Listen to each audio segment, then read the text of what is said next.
A very good afternoon to all our viewers. Today we have a very distinguished professional with us, and he has proven track record of being an established entrepreneur to being an impact investor. He's based out of New Zealand and has led the global clean tech revolution in New Zealand. He's a co-founder of leading renewable fuel developer NXT Fuels, along with Celsius, Carbon Space, and Food Spa. He's also the chairman of the National Rail Centre Development Trust and a trustee of the Athena Foundation and the Land Trust. He's a lawyer. And we are very excited to learn about his journey. Very warm welcome, Nick. Thank you for joining us today. Great, thank you. As we say in New Zealand, kia ora, which is Maori for hello. Oh, okay, kia ora. Wonderful. So, Nick, you have been a lawyer, and what led to the transition to being an impact entrepreneur, followed with being an impact investor? For me, it's been sort of like a lifelong journey, I guess, and I guess I come from a basis where I believe in the law and I believe in the concept of justice. So for me, my legal practice was, even though it was in business or commercial law, I saw that as an agent for actually creating good. Enabling businesses to get good results, etc., was sort of like a very formative stage of that. I then drifted into intellectual property, mainly because for whatever reason within the law firm, I became the guy that people could go and talk to with complex issues. And so it was sort of like a gradual transition for me. And I guess part of my personal background is that I've always sort of had projects happening in other parts of my life, and entrepreneurship, I realise, with hindsight, had always been a key sort of thematic area of interest for me.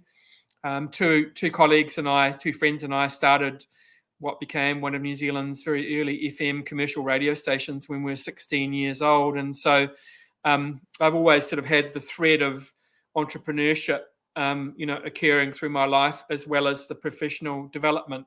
And really, I got to a point where, I guess for conflict issues, but also for issues around how am I going to best deploy my energy, that I needed to choose whether I was going to be an entrepreneur or whether I was going to continue with my legal career. So I enjoyed the law and I enjoyed my clients and all of that side of it, but I figured that I could actually make a bigger difference by focusing on, I guess, the entrepreneur thematic. That's very inspirational, I must say that. Now, you are in Climate Tech since 2005, starting with NXT Fuels and Celsius, which is one of the world's leading websites on climate change and sustainability, and lately with CHO. What was the inspiration behind starting those ventures? Would you like to share a bit about each venture of yours? Yeah, so I guess from my perspective, I was a little bit late coming to the whole climate change thing, and it really happened because in the early 2000s, I started spending a lot of time in the Bay Area and Manhattan and places like that. And so I started to experience firsthand the big shift around clean technology, and in and around that, I guess, you'd call it the megatrend data that was driving it, i.e. what's happening to the world, or what could happen to the world. And so effectively, I sort of decided with a couple of colleagues in New Zealand to start, developing propositions that were focused on solutions there.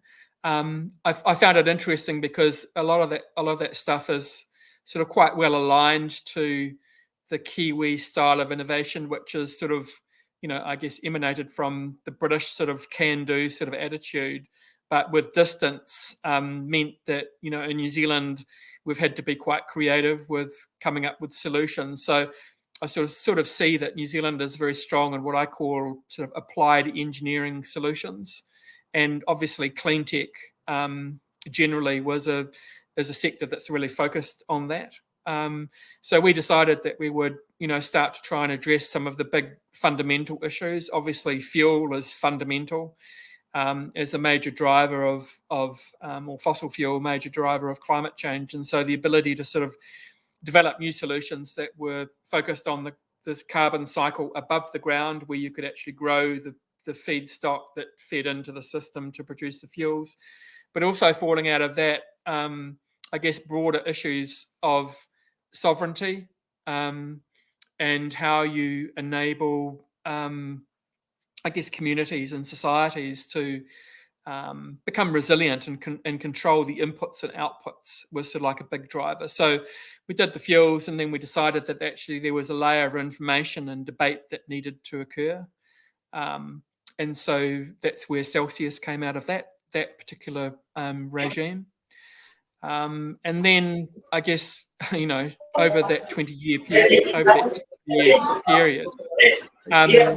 it's become clear to me that we need to focus on what I call the big megatrend layers of climate change. And so CH4 is very, very much focused on that. So if you're aware of the current challenges that we have, the world needs to effectively close the 13 gigaton gap on CO2 emissions. So if we, for example, switched off the Chinese economy overnight, that would save us 12 gigatons. If we electrified all small vehicles in the world, that would save us 6 gigatons. So the reason why we created CH4 is that if we can provide some of our natural inhibitor to ruminant animals, for example, the 1.4 billion cows that there are in the world, then that equates to something like 12.6 gigaton impact, i.e. it just has the ability to actually close the gap on its own. So part of what I've learned by going through this process, if you take a big idea, it's unlikely that you'll ever end up deploying, the full scale of your idea. But if you start big, as you move down to a stage, you still end up at an impactful sort of size. What I question about a lot of what's happening in the innovation space globally is that people start off with a really big idea, and it gets scrunched down so small that often when I find myself having conversations with them, the first thing I do is help them blow the idea back up again. So to me, it's like, as an entrepreneur or as someone engaging in the sustainability space, it's important to consider what scale you want to operate at. So for me, I'm interested in the big stuff. And what I've learned is, despite the spin that governments and bureaucrats and diplomats put on it, the big stuff is really, really hard. And immediately, you run into blockers. And so part of my dynamic I've realized is, having big ideas and being prepared to start to get stuff into action. And then immediately you run into people that want to block you, whether they're government agencies or whether they're other corporations or whatever. And so you have to find your way around the blockers, and that takes time. Sometimes it takes, bringing new people onto the team, switching countries, et cetera, et cetera, et cetera. But if you're determined to do it, you can find your way, around it. So one company which I co-founded is called Carbonscape, and we started that company 17 years ago. It's finally got to a point now where the world's realised what it's created, and in that case, we can take fresh, free biomass and turn it into graphite for lithium batteries. So the only company in the world that has the ability to do that. So that started with a very big idea, but it actually has taken us 17 years to actually get around to a point of actually deploying the technology. So perseverance is really important as well. It's quite a learning journey, I must say that. And yes, you have been very perseverant because you've gone through such a broad length of ventures as well. So there has been always a debate between how would you define impact investment unconventional investment. How Yeah. would you define it? Yeah, so for me, I found it interesting because I started doing my stuff before people were even using the phrase impact investor. So suddenly people started calling me an impact investor and, that stuff. And I've only ever acted based not from here, but from here. And my motivation has been, a broader sort of societal sort of one. So if I was going to be sort of hard asked about it, I would say that actually impact investment is the future. That standard investment models, what we're used to, what we've been used to for the last 40 or so years, they're actually outdated. They're like dinosaurs, and I have never personally had any difficulty around the concept of making money out of doing good. you know so in fact I believe that if you do good, then ultimately that good will be valued in some sense, and reflected monetarily or whatever. And so to me, I think a strict definition of an impact investor is you're interested in getting a financial return for the effort, but you're also interested in getting other returns that may not be immediately financially accountable, um, but are actually important for other reasons. Whereas, like standard investments, you tend to be, focused on business as usual, where the markets are at. And if you go back to like the COVID, event that we've all been through, I was really hoping that there would be some big dramatic changes or actions taken by governments and corporations around the world during that COVID time, because it was like a gift opportunity to actually start to change the model. Instead, despite all the spin and commentary, what I see globally, unfortunately, is everyone's just going back to business as usual, and business as usual is not an option anymore. You know, so for anyone participating in this conversation, I would welcome you to step up and be who you are and pursue the dreams that you actually have in this space, because we're at a point now where we're going to start seeing some significant collapse, and more interestingly for me, and there's not a lot of commentary about it, it's actually the unintended consequences of climate change, and that I think are going to be the most destructive and the most unsettling. And of course, unintended consequences, we don't really know what they might be, but it could be, for example, you can't get materials for your factory anymore because aircraft, aircraft can't fly as well because the winds and the atmosphere are so much more rigorous than is usual, or a whole raft of other reasons. It's the unintended consequences of climate impact, which I think are really, really concerning. And I think also, we tend to be quite linear in how we think about these issues. And the interesting and exciting thing about, clean tech impact and, climate technology development is it's what I call it's bottom up and top down. So bottom up being there are things that you can do in your local community, in your local neighborhood, that actually can make a difference, and they can empower people, and you can start sort of getting a vibe going on, and then at the top down level, groundswell of sort of activity in a neighborhood or in a community starts to take the risk profile, so that governments become more able to take the action that they sort of know that they need to do. And so I'm interested in the concept of sort of like how we change human behavior, because we're all participants in this. We're all imperfect. We're all sort of like part of a fossil fuel driven society at the moment. And so I'm not saying that I'm pure, but what I am saying is I'm prepared to accept my imperfection and try and provide some leadership that will enable us to empower ourselves, empower our communities moving into the future. So to me, impact investment, the impact activity and actions are fundamental to the future of humanity. It's very, very, very well said. Thank you for these words. And yeah, the business can't keep going as usual, especially after COVID, you see. And yes, many unprecedented things may happen. So when you make the impact investment, do you measure the impact of the ventures? And if so, how would you? Yeah. It was a very good question. So it made me thought that I don't have like a, if you like a visual checklist that I work through. But I do actually consider the impact, and I think again it goes back to my comment earlier about understanding what scale you're operating on, and I can think of some examples of things I've been on the edge of in very small communities that have made massive impact. And so for me, the sort of thing I'm looking for is, what level of participation, do you have across the enterprise or across the company?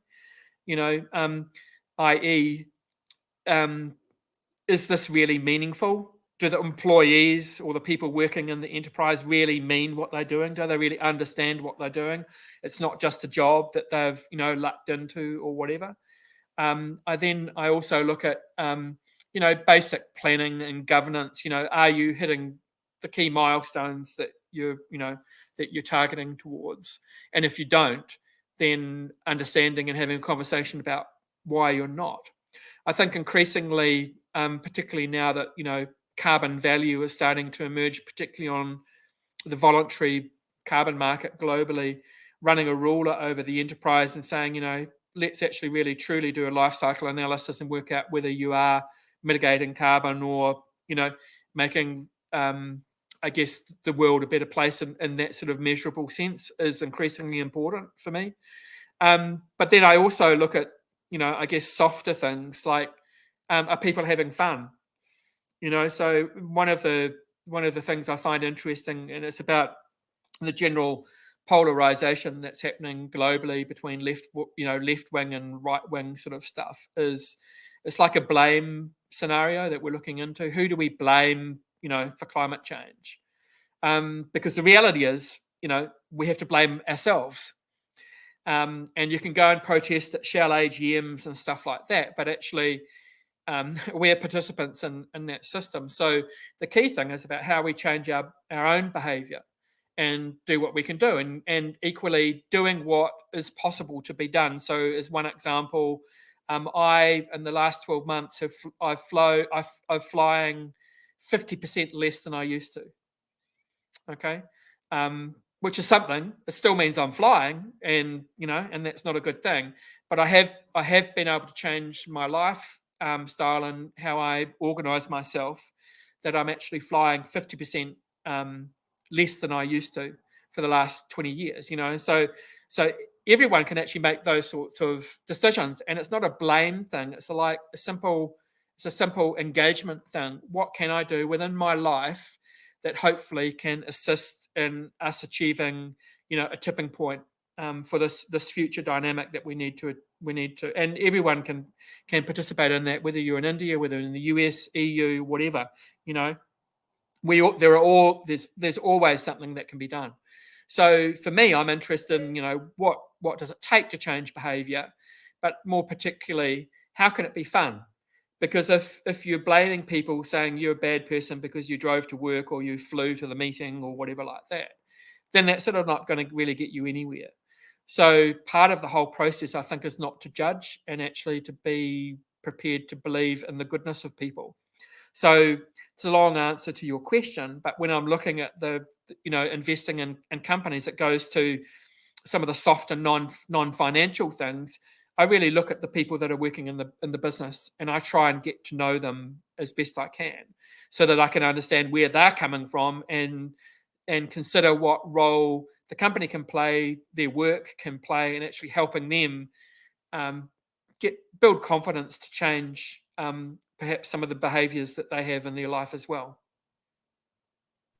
That's wonderful. Do you have any investees in India? No, not yet. In fact, I haven't been to India yet, and it's one of those countries which I'd love to I'd love to visit at some stage. It would be wonderful to host you on our campus one of the days. Right, thank you. My next question to you is now the world is changing fast with AI and Web3. You have endeavored with SAM AI Limited in New Zealand. Would you like to share more about the venture?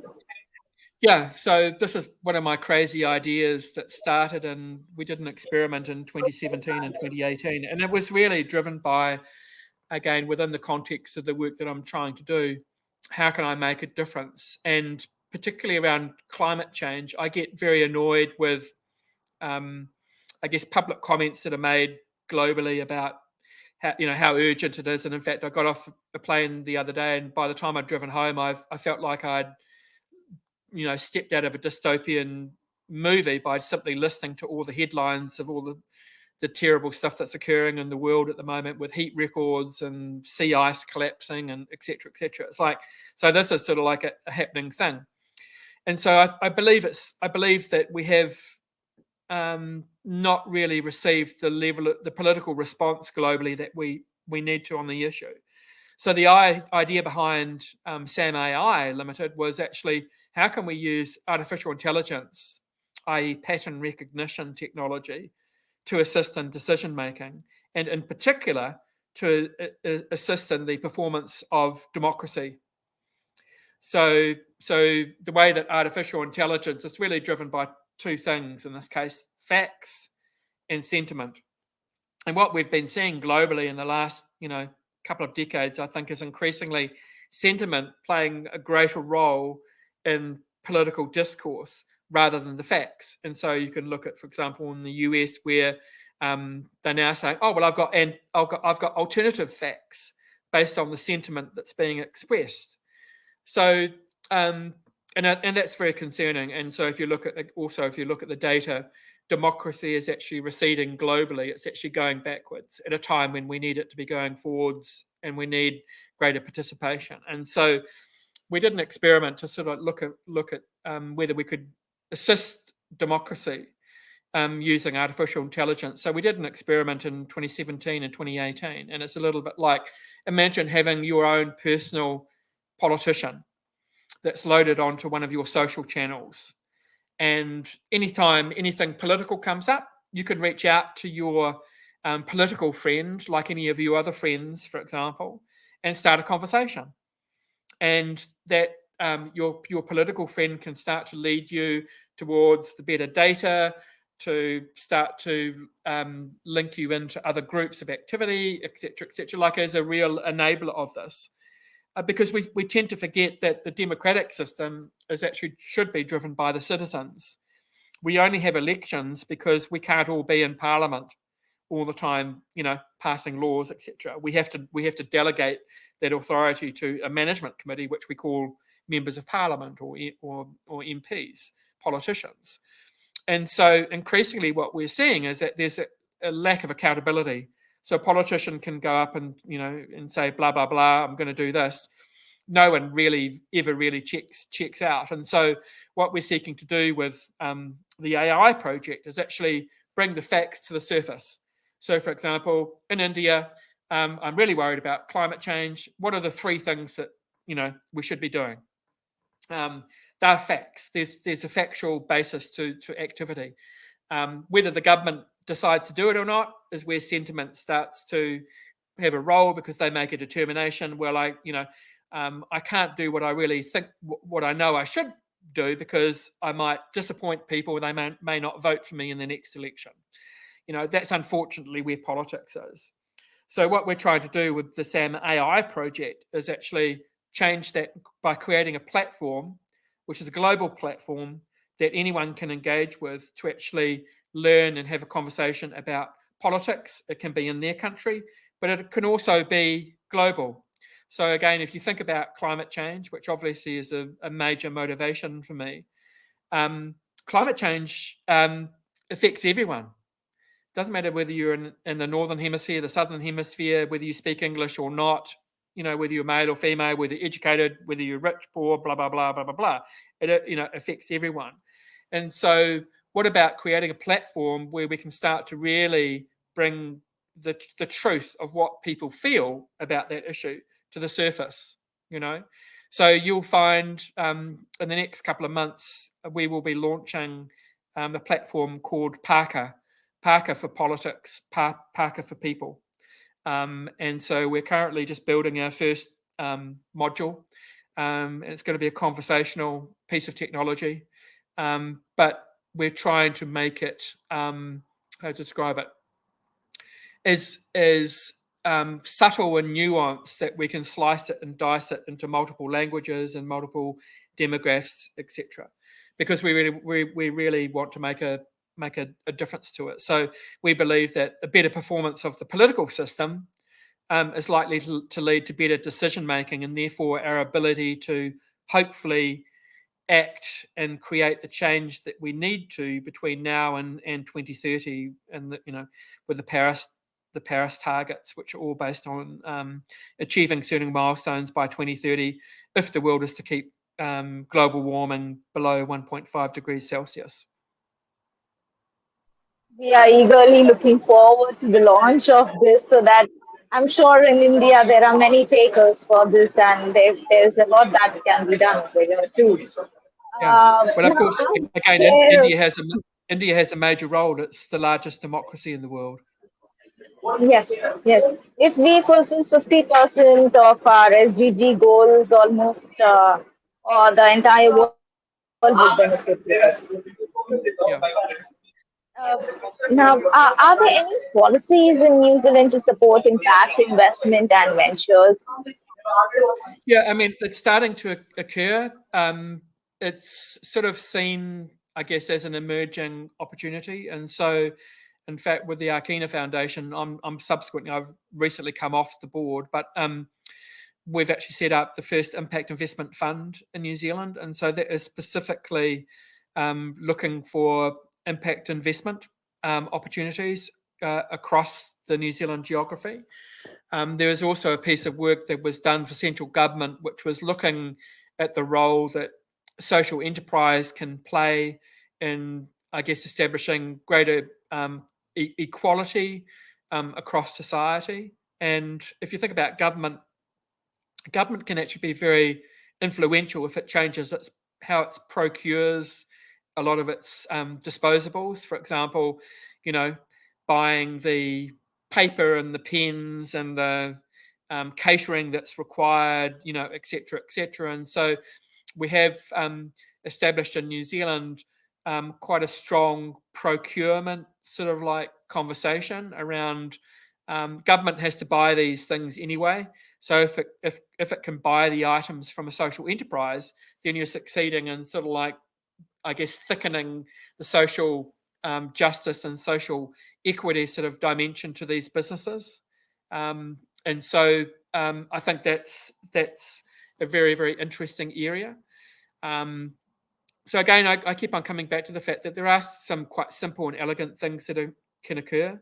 I think in New Zealand, we still have the challenge, like most Western countries, that we're still, drifting back to a business as usual, sort of approach. But, there are these sparks of light, if you like, around social entrepreneurship and impact investment that are starting to, increase scale. We have sort of like a superannuation fund in New Zealand called Kiwi Saver, and a couple of the Kiwi Saver providers have now come out and publicly said that they only make ethical investments, or they're making investments based on their perception of the future, etc. So we are starting to see, I guess, quite a bit of change.